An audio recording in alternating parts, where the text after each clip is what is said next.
Daily routine ಥರನೇ ಇವತ್ತು ನಾನು ಜಿಮ್ಗೆ ಹೋಗಿದ್ದು, ನಾನು ನಮ್ಮ ಹುಡುಗ ಬರ್ತಾ ಇದ್ದೀವಿ. ನಾನು ಜಿಮ್ ಮುಗಿಸಿ ಮನೆಗೆ ಬಂದ ತಕ್ಷಣ ನನ್ನನ್ನು ವೆಲ್ಕಮ್ ಮಾಡಿದ್ದು ನಮ್ಮ ಗ್ರೇಸಿ. ಇರು ಇರು ಇರು ಹೀಗೆ ನೀ ಎಲ್ಲೂನು ಹೋಗದ ಹಾಗೆ ಸುತ್ತ ನಗಿಸುತ್ತ ನಲಿಯುತ್ತಾ ಹೀಗೆನೆ ಬದುಕಿನ ಗತಿಯಲ್ಲಿ ತಿರುವೊಂದು ನನಗೆ ಮೆಡಿಕಲಲ್ಲಿ ಒಬ್ಬನೇ ಕೂತು ಬೋರ್ ಆಗ್ತಿತ್ತು. ಏನು ಮಾಡೋಣ ಅಂತ ಯೋಚನೆ ಮಾಡೋ ಅಷ್ಟರಲ್ಲಿ ನಮ್ಮ ಹುಡುಗ ಬಂದ. ಕಳ್ಳನ ಮಗ ಏನು ಹೆಲ್ಪೇ ಮಾಡಲ್ಲ, ಸುಮ್ಮನೆ ಫೋನ್ ನೋಡ್ಕೊಂಡು ಕುಂತಿರ್ತಾನೆ. ಇಲ್ಲಿ ನೋಡ ಮೆಡಿಕಲ್ ಸೆಡೆ ನನ್ನ ಮಗ.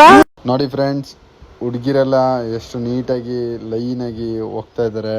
ನಮ್ಮ ಹುಡುಗರು ಅಂದ್ರೆ ಗೊತ್ತಲ್ವಾ ಗಾಯ್ಸ್, ರೂಲ್ಸ್ ಅಂಡ್ ರೆಗ್ಯುಲೇಷನ್ಸ್ ಎಲ್ಲಾನು ಫಾಲೋ ಮಾಡ್ತಾರೆ. ಹಣ ಬಂದ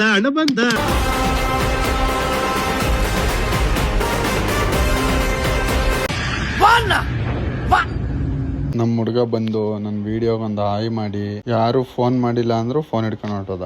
ಹಲೋ ಹೇಳಿ. ನಾವು ನಿಮ್ಮ ಅಭಿಮಾನಿ ಅಣ್ಣ. ಊಟ ಮಾಡೋಣ ಅಂತ ಗಾಡಿ ಎತ್ಕೊಂಡು ಮನೆಗೆ ಹೊರಟೆ. ಹಾಗೆ ಬರ್ತಾ ನಾನು ಓದಿದ ಸ್ಕೂಲ್ ಕಡೆ ನೋಡಿದಾಗ ಮಕ್ಕಳೆಲ್ಲ ಎಷ್ಟು ಚೆನ್ನಾಗಿ ಆಟ ಆಡ್ತಾ ಇದ್ರು. ನಾನು ಮನೆಗೆ ಬಂದ ತಕ್ಷಣ ನನ್ನನ್ನು ವೆಲ್ಕಮ್ ಮಾಡಿದ್ ನನ್ನ ಡಾರ್ಲಿಂಗು.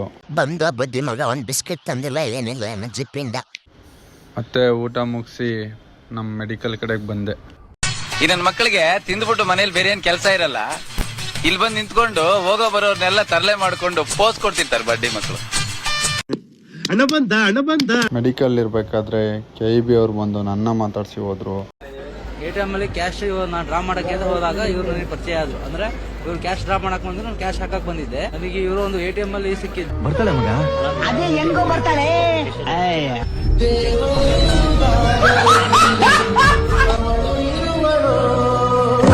ನಿಮ್ಮ ಅಪ್ಪ ಅಮ್ಮ ನಿನ್ನದು ಏನು ಅಂತ ಹುಟ್ಟಿಸ್ಬಿಟ್ರು, ಅದೇನ್ ಮುಹೂರ್ತ ನೋಡ್ಬೇಕು, ನಿನ್ನ ಹುಟ್ಟಿಸಿದ ಮುಹೂರ್ತನ. ಗೌರ್ಮೆಂಟ್ ನೋಡಿ ಫ್ರೆಂಡ್ಸ್, ನಮ್ಮ ಹುಡುಗರು ಎಷ್ಟೊಂದು ಕಷ್ಟಪಡ್ತಿದ್ದಾರೆ ಅಂತ. ಹಾಯ್ ಫ್ರೆಂಡ್ಸ್, ಏನಪ್ಪ ವಿಚಾರ ಅಂತಂದರೆ, ನಾನೇ TTಲಿದ್ದೀನಿ ಅಂದರೆ ನಮ್ಮೂರಲ್ಲಿ ಕರೆಂಟ್ ಇಲ್ಲ, ಸೊ ಫೋನ್ ಚಾರ್ಜ್ ಇಲ್ಲ, ವಿಧಿ ಇಲ್ಲ. ನಮ್ಮ TT ಬಂದು ಕೂತಿದ್ದೀವಿ.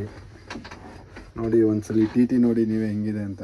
ನೋಡಿ ಲೈಟಿಂಗ್ಸ್ ನೋಡಿ, ಸೀಟ್ ನೋಡಿ, ಹಂಗೆ ನಮ್ಮ ಹುಡುಗನ್ ನೋಡಿ ಏನೋ ಎಕ್ಸ್ಪೆರಿಮೆಂಟ್ ಮಾಡ್ತಾವನೆ. ಒಂದು ಹಾಯ್ ಮಾಡೋ. ನನ್ಗಿರೋ ಬುದ್ಧಿವಂತಿಕೆಗೆ ನಾನು ಇಲ್ಲಿ ಹುಟ್ಟಬಾರ್ದು ಕಂಡ. ಇವತ್ತಿಗೆ ಇಷ್ಟೇ. ಈಗ ಮನೆ ಕಡೆ ಹೊರಟೆ. ಬಾಯ್ ಬಾಯ್. ಲೈಕ್ ಮಾಡಿ, ಸಬ್ಸ್ಕ್ರೈಬ್ ಮಾಡಿ, ಶೇರ್ ಮಾಡಿ, ಕಮೆಂಟ್ನೂ ಕೂಡ ಒಂದು ಮಾಡಿಬಿಡಿ.